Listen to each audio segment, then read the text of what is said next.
Welcome to The Power of Culture. I'm Mayassa bint Hamad bin Khalifa Al Thani. My nation, Qatar, is on a creative journey, supporting the talents of a rising generation, reaching out to other countries through the arts and building an entire cultural infrastructure. In each episode of The Power of Culture, I'm joined by a leading artist or architect, philanthropist or museum professional who is part of Qatar's journey. Listen in as we discuss what the power of culture can do. Today, I'm delighted to be joined by American artist Jeff Koons. Hi, Jeff. How are you? I'm just fine. I'm great. It's nice to hear your voice. I remember when all of your children came to the opening of the National Museum in 2019. They were all dressed in Qatari dress, and it was so nice to see them so immersed in our culture. I think they've been coming for so many years now. That's correct. And, they love the traditional clothes. And, they keep the photographs in their room of, when they've been photographed at the National Gallery in their outfits. But they enjoy very much their relationship with Qatar, and they enjoy the desert. They enjoy the atmosphere.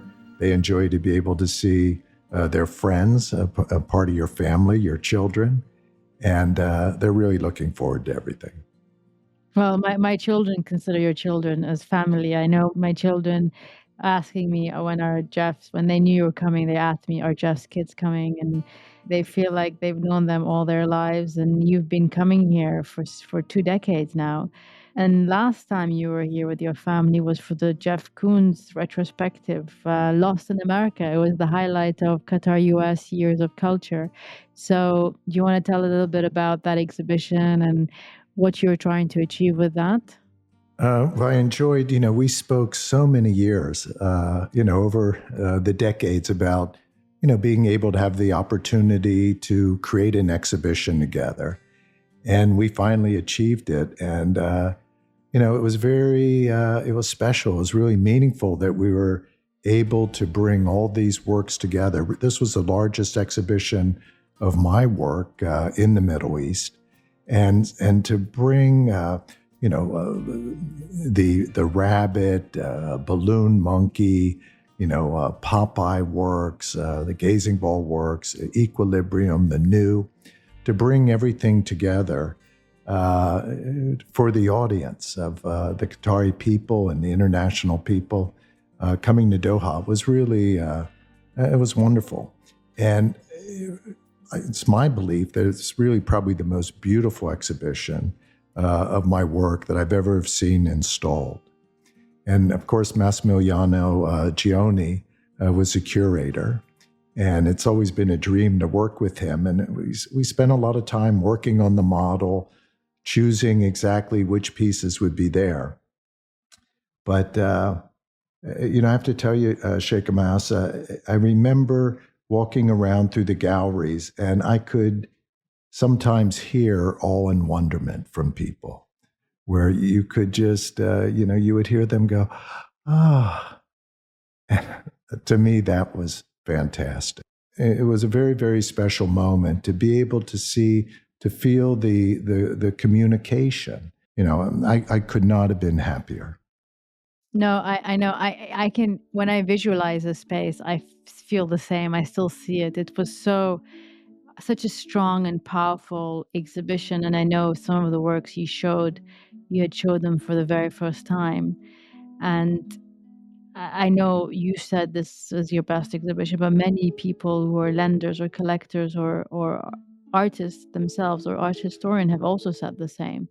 And it was really, really special. You also showed the car. Do you want to say a little bit about the collaboration that you did with BMW? Yes, we brought the new car, the number 8. And, I wanted to, and I'm really grateful that we're able to show the car, but I wanted to make something a little special because it was the first time that we had shown the car. And to be able to, exhibit it, and when I say shown it, we showed it within the context of BMW, of the audience that they would normally show the car to. But it was the first time we brought it for sure to the Middle East, and or anything involved with my artwork. So, but I'm very, very proud of it. It's a car that you look at, you feel the exhilaration, trying to tap into a universal vocabulary. And if the show had a special quality to it, Sheikha Mayassa, I believe that hopefully it's this universal quality, and that the desires, the thrill of life, the curiosity of life experience, what it means that we can feel ourselves becoming, and our responsibility to others, to the community. Hopefully, everything or the artworks are kind of metaphors for this type of dialogue. You also created so much cool merchandise. I remember going in the shop and I tried to buy from everything, quantities for all the, my kids and their friends. And it's really incredible how your art is a brand in itself. I was talking to Mary Jose Kravis earlier, and we spoke about you because obviously of the exhibition you did in Qatar, but also your beginnings at MoMA. You tell me this most fascinating story that I always repeat to young artists, to tell them that, the greatest artists today and known artists, you're a big brand now, a global brand, Jeff.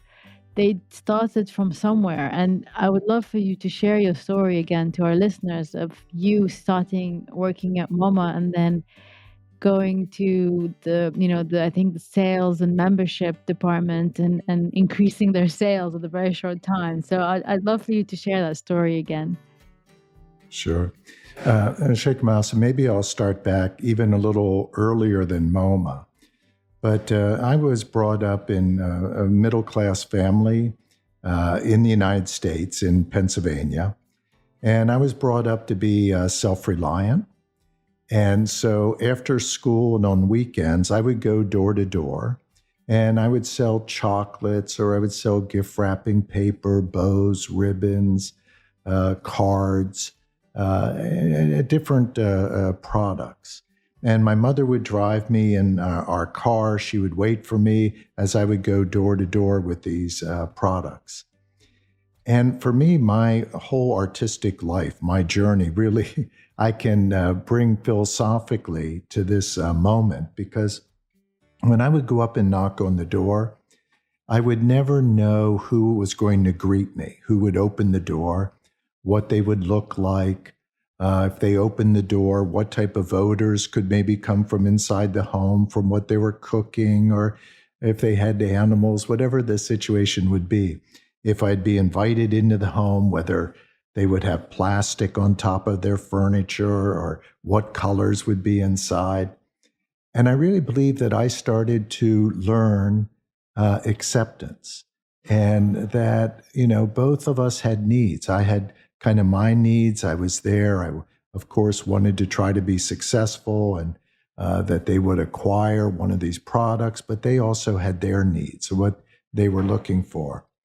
And so this act of communication and dealing with people, and in a way trying to meet their needs and participate in acceptance, I think really begun there. When I say meet their needs too, I don't mean in a catering way of just doing anything for somebody, but really in a more profound philosophical way to try to communicate what's really essential for us in life, and what's important to each and every one of us, what our own desires are, to try to meet those, but to share that with others. At MoMA, I realized when I first came to New York, it was my first job, I realized that people weren't really trying to promote membership. They would renew memberships for people. If somebody came in and they had a form already filled out, they would process it, or if somebody asked for a form, they would just hand it to them. And I realized that if I would just start to talk to people and make them aware of some of the books that they could be able to receive if they upgraded their membership, or different family members that they could bring with them when they'd visit the museum, that people actually started to upgrade their memberships. So over time, I was able to double the membership of people coming to MoMA. And eventually, I realized that for my ideas that I had with my artwork, that I needed to be able to raise more capital to achieve those pieces, to cast bronzes or to make some of my vacuum cleaner pieces. They were expensive. So I ended up, people would ask me that came to the museum, they would say, Jeff, why don't you come and work for me? So I ended up getting licensed and registered for mutual funds and then eventually commodities. And that's what I did as a living, where, I could be in control more of the income that I was able to make, because it's really kind of a sales position. And I was able to achieve the equilibrium works. And I know I'm going on and on here, Sheikha Mayassa, but I did reach a point where, I would always be all in. And whatever I had, I always put into my work. And it's like, I have to do this equilibrium work. And if I'm going to have this show, I'm going to make these bronzes, everything that I've invested into it. And if it doesn't work out, well, I'm going to probably have to move home, live with my parents, or, who knows what's going to happen. But, I was confident that eventually somebody would look at the work and, realize the, hopefully the value of it as far as its ability to communicate. No, I think you say two important words about coexistence and communication, because I think art creates that space for community, for engagement. There's no requirement for anyone in terms of an entry point. Anybody can enter this conversation, anybody can engage in the art, and I think it's really important. I have observed you as an artist and have seen how engaged you are with young people. You have many children yourself, but when you do workshops with young children, you engage in a very different way. And I think that says a lot about your interest in empowering young people to communicate and to express themselves. So I would really like to hear your thoughts on that and what you would like young listeners to know, from a perspective of your life experience beyond just being an artist. Sheikh Mas, I never knew what art could be. When I was younger, my parents would come up and they would, let me know that the drawing I was working on they found was interesting, that it, I was able to draw realistic. I was able to capture things from real life. But I never knew of the power of art until I was fortunate enough to be able to go to art school. And there I learned how in art you can be involved with all the human disciplines. You can be in a dialogue of philosophy and sociology, psychology, aesthetics, just anything in the human realm. And it's just to participate in that dialogue. And I know some people aren't as fortunate that they can, have a hard time. They don't have maybe the same opportunities to go to college. But if you open yourself to the world, and that's really the only thing that any of us can do, is to, if we think of ourselves like a clam, and I love in Doha how you do have a sculpture of a clam that's along the Corniche. I think there may be a pearl there too, but there's kind of this clam shell. Yes, it's our pearl, because as you know, Qatar, it was a pearling center with some of the most important pearls. So you're very correct in your observation. No, but I've always loved this sculpture too, Sheikh Massa, because as if we think of ourselves like a clam, if we can open ourselves up to life experience, we're transformed, and we're transformed by the information coming into us. And there's an American philosopher, John Dewey, and he explains life experience on the most simple level of a single cell organism being affected by its environment. And then in return, how it affects its environment because of how it was transformed. And this back and forth, this communication. And that's really the way art functions too. It's the way we function. And the more that we can open ourselves to the world, the more abundance of information we have to use and incorporate and to become, to have a greater understanding of what our potential is as human beings. And so to have the bravery, the courage to open up, and there's really nothing to be fearful of. And we're all fearful. We all carry, even if it's a small amount of anxiety about the world. But if we can just try to overcome those fears, and I believe acceptance is a wonderful way to do that, just to be open to everything, that it makes this process of opening up even easier. It's interesting. We were recently in Greece together, and I was in the audience with two of my children, and I saw a lot of children in the room when you spoke about your exhibition or your artwork, let's say.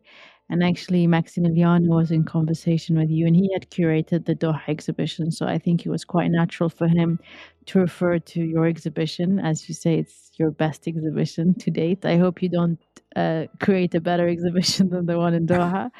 But I remember, like, I was so inspired by young people asking you questions about your art and things like that. And then you had the hedra installation, which I found to be fantastic. It was an invitation from Dakis. I think he always says that it's you who turned him into an art collector, and before that, he never collected art. How did you conceive this site-specific piece, and how has your relationship with Dakis evolved? Because I know you also designed his boat, Guilty, and it's really a pretty cool boat. From the whole exterior is it's your design. Tell us a little bit about, Greece, Hydra, Dakis, and the boat that you've designed. It's kind of a small world, because and I will go into this, but going in from Dakis to Greece, and Dakis started to collect my work in 1985. And Jeffrey Deitch, a friend of ours, brought him to an exhibition of mine in the Lower East Side in New York, and it was my Equilibrium show. And in the Equilibrium show, I had aquarium tanks that would have basketballs in equilibrium, and they would just be floating. They would be too light to go to the bottom of this tank filled with liquid, and they would be too heavy to go to the top. And they would be placed in the center of the tank, a single ball. And so when Dakis saw that piece, it was just kind of an eye-opener for him. But this brings us full circle too to the Dugong, because Sheikha Mayassa, when you spoke to me about if I'd have interest in creating something evolved around the Dugong for this time in Doha, in Qatar, during the World Cup. I've always loved aquarium stores. I've always loved the different kind of figurines that could be placed, the different grasses. And so it was a way to also deal with bringing something that's under the water, outside the water.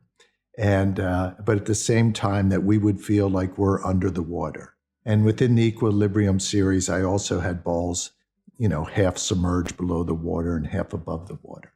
So for me, that's a full circle to today.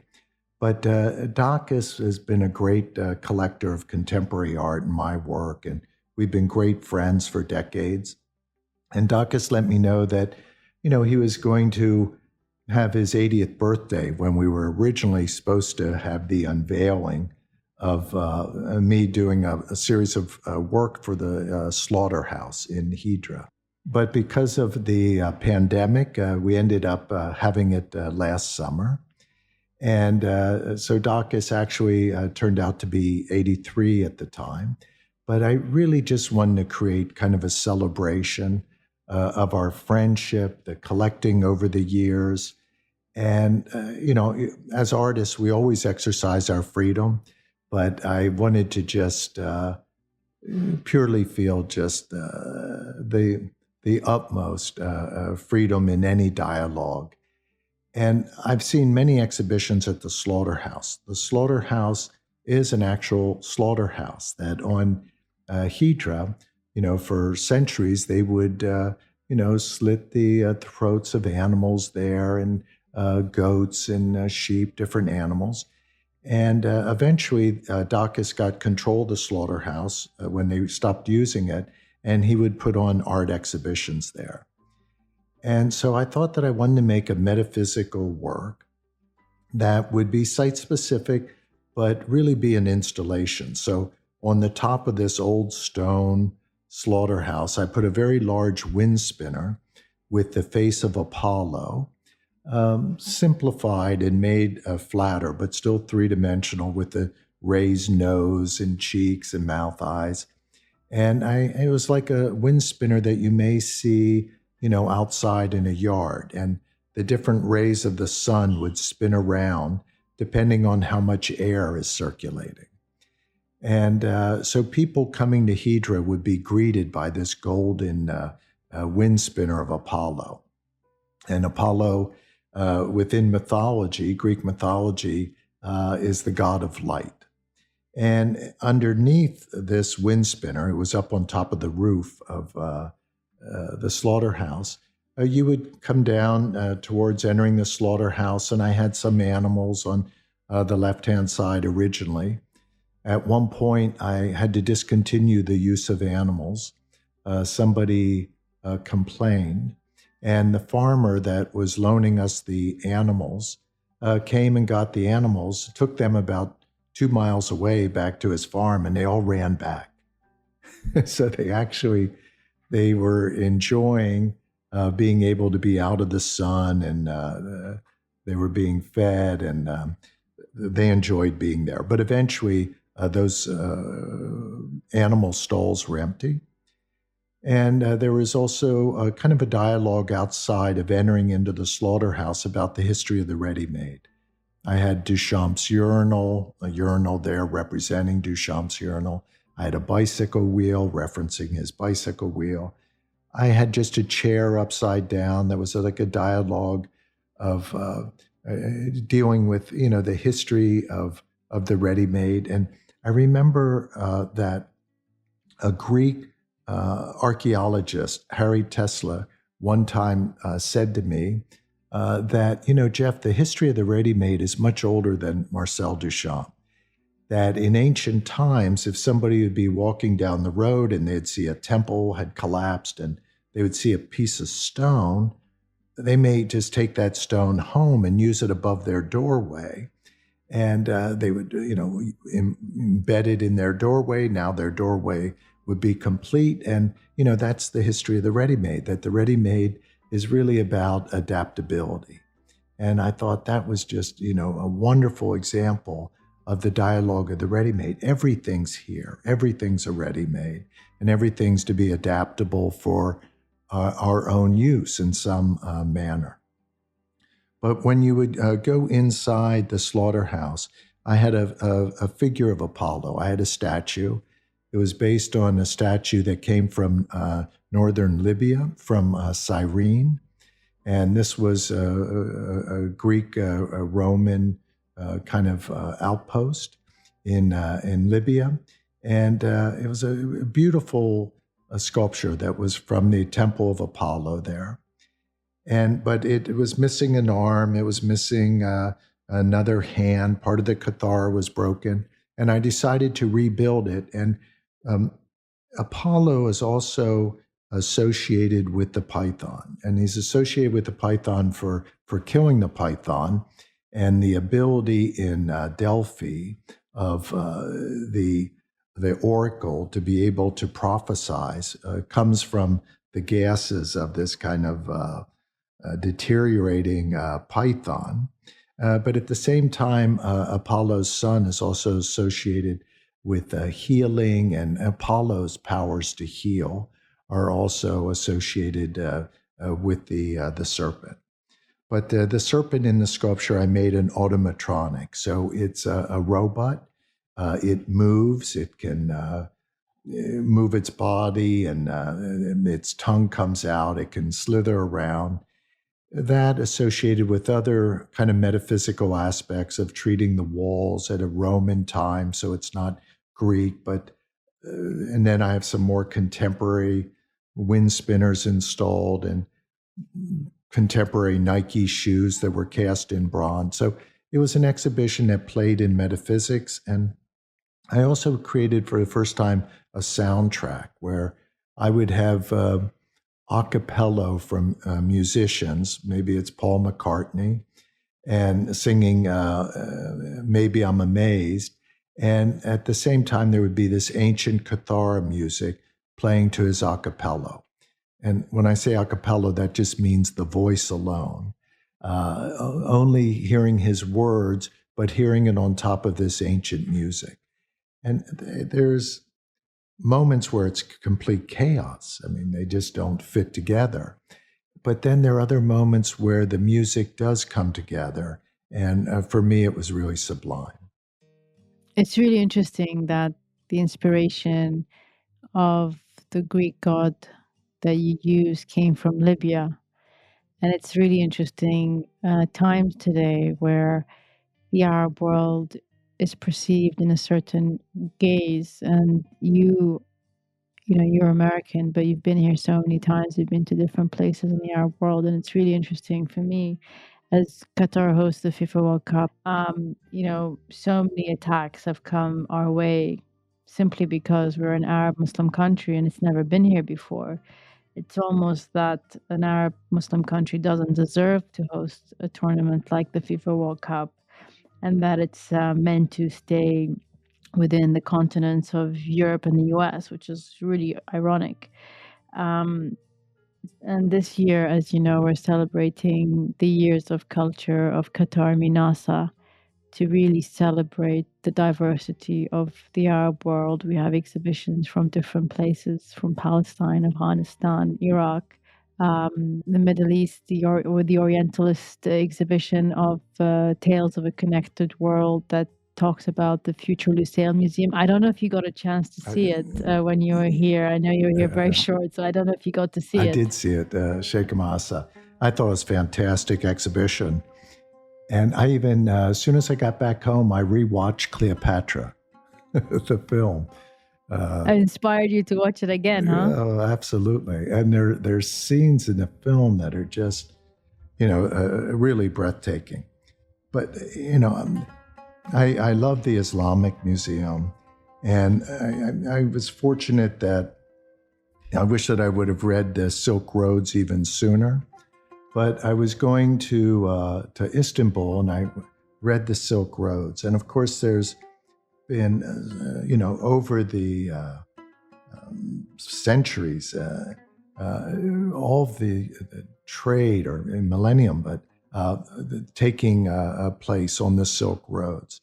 And I don't think that a lot of people really understand how the Arab world, the Islamic world, define the highest quality of everything, the highest quality of education, the highest quality of engineering, of the sciences, of philosophy, of everything, of luxury, of understanding the world and celebrating the world and the knowledge, and also of tolerance, that there is so much tolerance where, people would share ideas. They would travel the world and meet and share ideas. But the Islamic world, the Arab world, being at the center of the arts, of the humanities, is something which is, it's wonderful that it's being celebrated at the Islamic Museum celebrates it. And I know that there are other exhibitions. And I mean, every day there's more and more knowledge passed to people about the accomplishments and the basis of our civilization today being based on the Arab Islamic world. Yeah, I mean, I always say this because, we collect different kinds of art. And we always say that a lot of the greatest painters or artists of the Western world, whether it's Paul Klee, Matisse, Picasso were very much influenced by the Islamic art and architecture. Some of the greatest buildings in Europe today have been influenced by Islamic art and architecture. So this conversation continues, and as economic centers move from one place to another, it's natural that others are influenced by its power. So it's very interesting. I'm so happy that you got to see the exhibition. I wasn't sure you would make it. And did you like the architecture of the Lucille Museum by Herzog de Meuron? Yes, yes. That's a beautiful showing all the different models. It's a beautiful, section of the museum showing, what your plans are for the collection. But it looks really interesting, the shape, and then the crescent kind of moon also within the interior. But Sheikh Masa, one of the things that, as far as the understanding, when I was speaking about the Arab world before, Egypt, even our pursuit, our synthetic colors, come from the Egyptians. I think the first synthetic color was credited to a blue, Egyptian blue. And of course, even the concept of alchemy comes from the Egyptians trying to create gold, not for the material quality of this metallic metal, but for the metal's sake, the way we conceive of gold, of having a value, but just for the pure color of gold.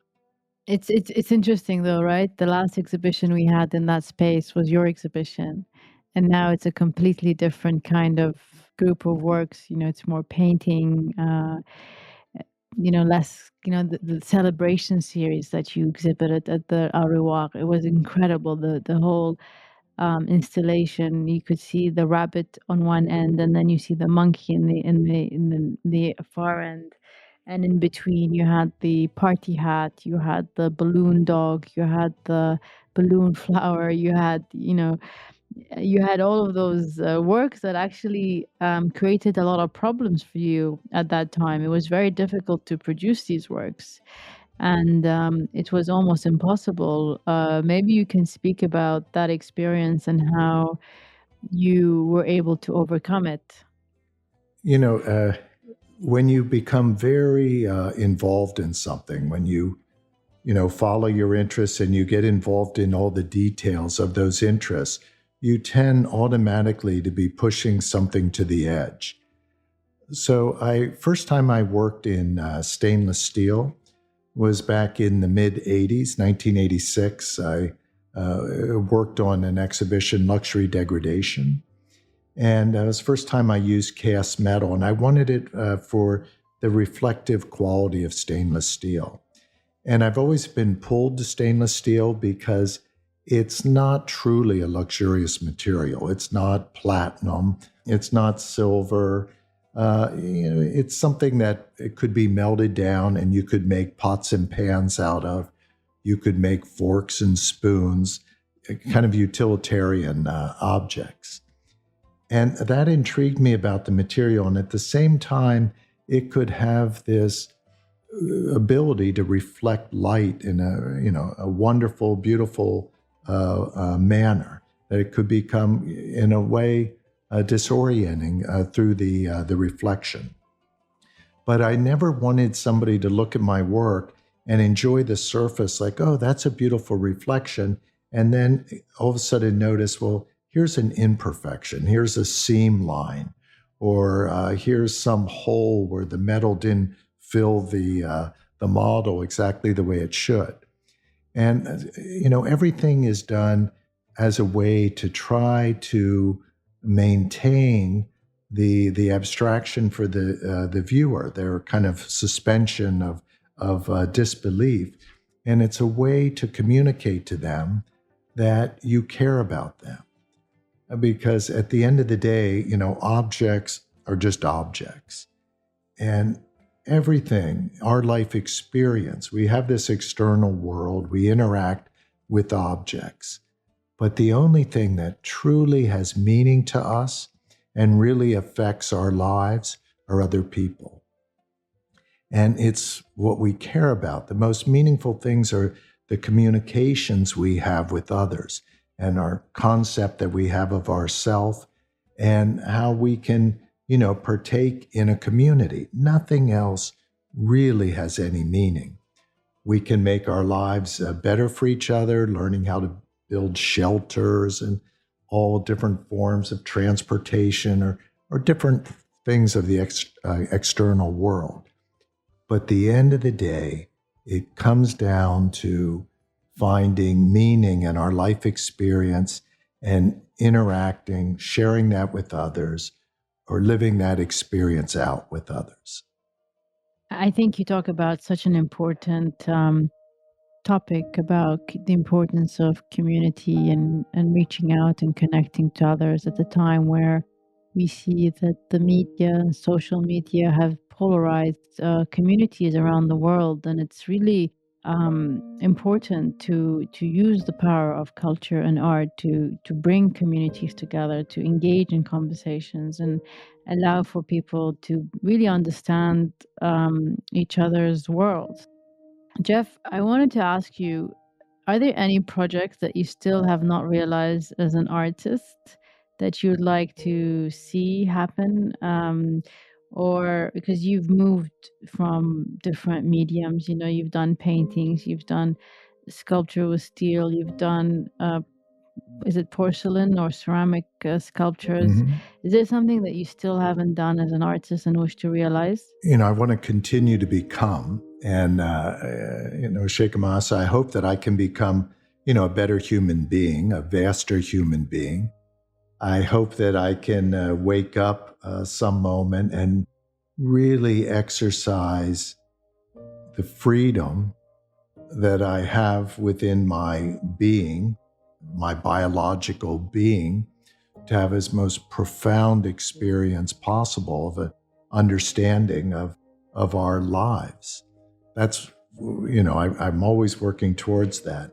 But in speaking about a specific, I've had a project that I've wanted to have realized for, I guess, getting close to 2 decades, which is a work called Train.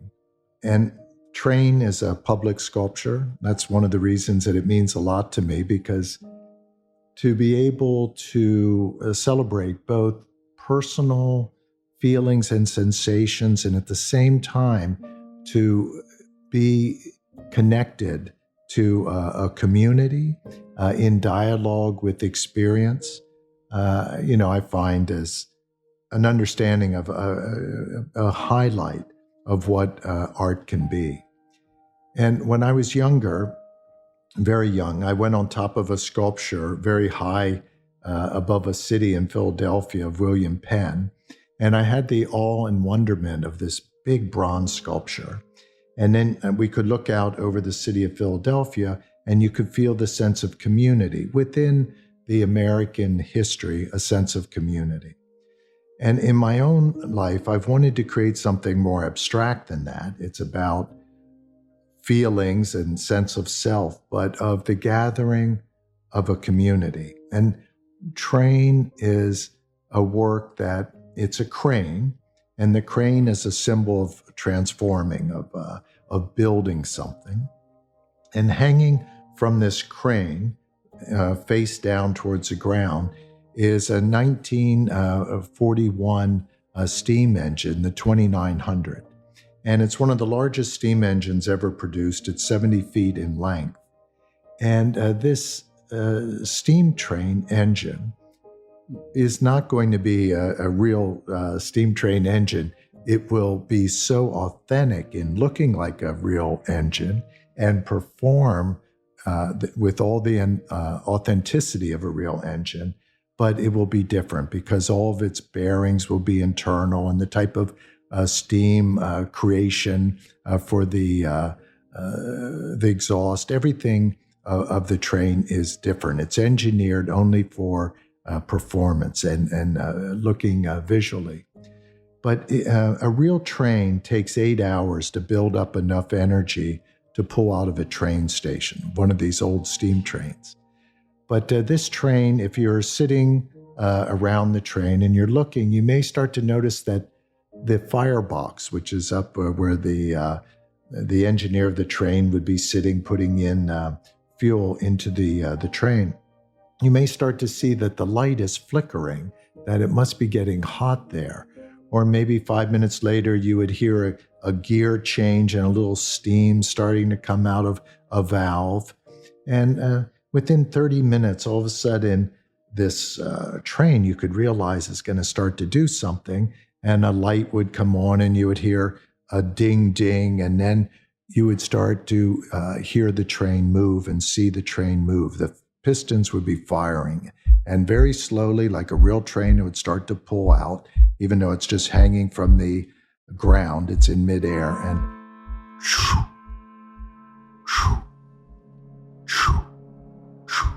so every time a piston fires, it's like us breathing.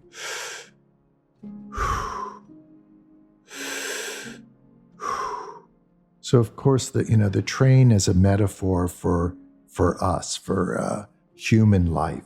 And it's on a bell curve. So every second, the train keeps going faster and faster, faster, until about, 2 minutes into this performance, it reaches top speed around 80 miles an hour.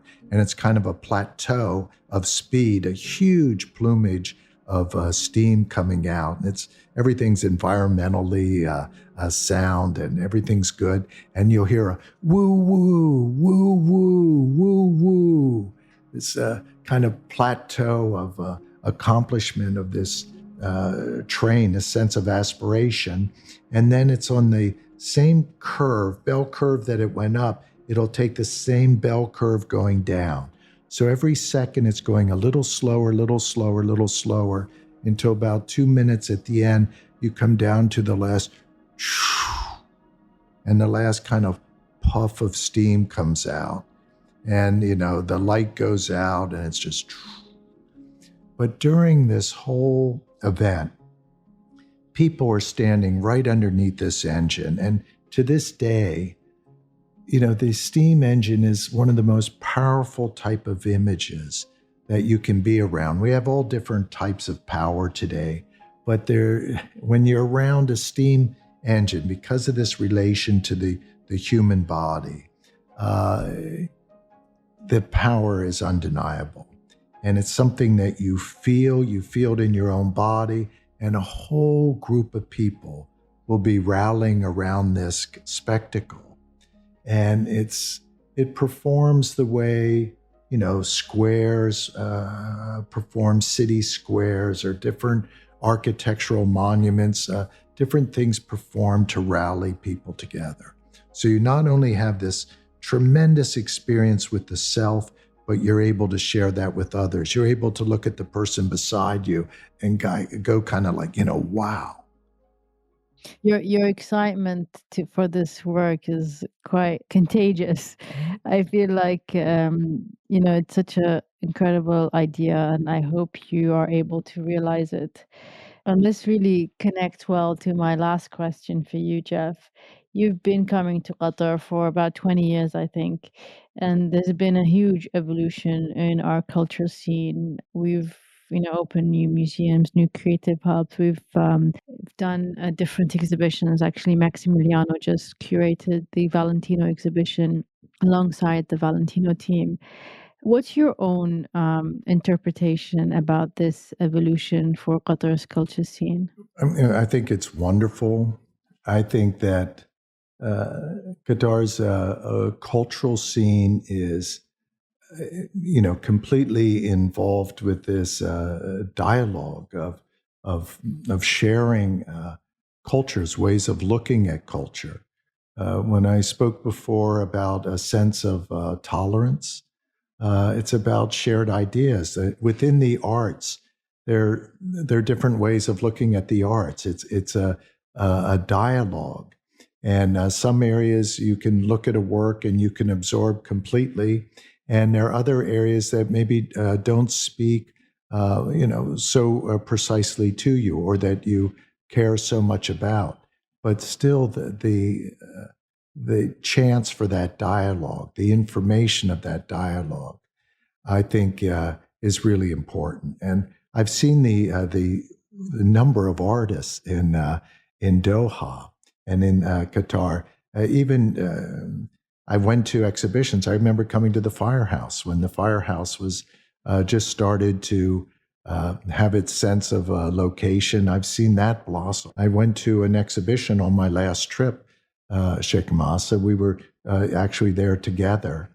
And the work was, I mean, it was very much about, it was universal. I mean, it was universal. And not that the work wouldn't have been universal before, but it was universal. And you could see that the artists were really involved in a dialogue that was, there was a sense of a vastness of the audience, their ability to affect people's lives was, to me, seemed like it was on a scale which was larger. Yeah, thank you, Jeff. I think we've grown a lot. We hope to grow more with our upcoming 4 museums. You were at the Dedu Gardens with me. We did the site visit. You and your family actually planted some trees there, and it's really inspiring to see the amount of creatives who've grown and how the economy in the creative industry has really grown in all of its sectors. So I thank you for your friendship and your support. You know, you've never refused any of our invitations and have been really engaged with the community whenever you've come here. You've gone, you know, you've given so many public talks, and I really appreciate that. And you know, your exhibitions last year is still the talk of the towns. And I don't know if there's any advice you want to give to our listeners on what you recommend for them to do whilst they're in Qatar.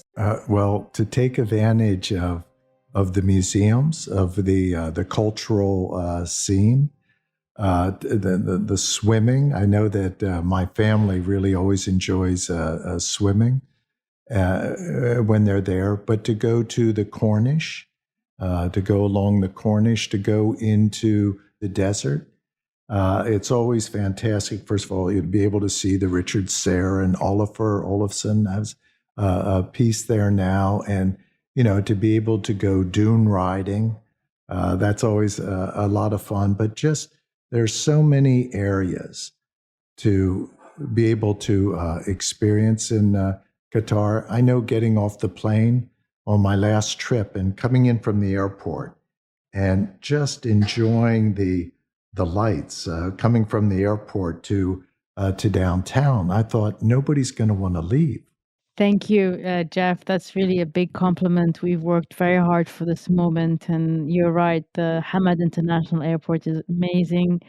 It has everything you can dream of, and that tells you a lot about what Qatar, through its national vision, has developed over the years. And again, I appreciate your time. Thank you so much. I want to conclude now, and thank you again for your generous time. We've had many conversations, and I always enjoy talking with you because I always learn something new. So thank you so much.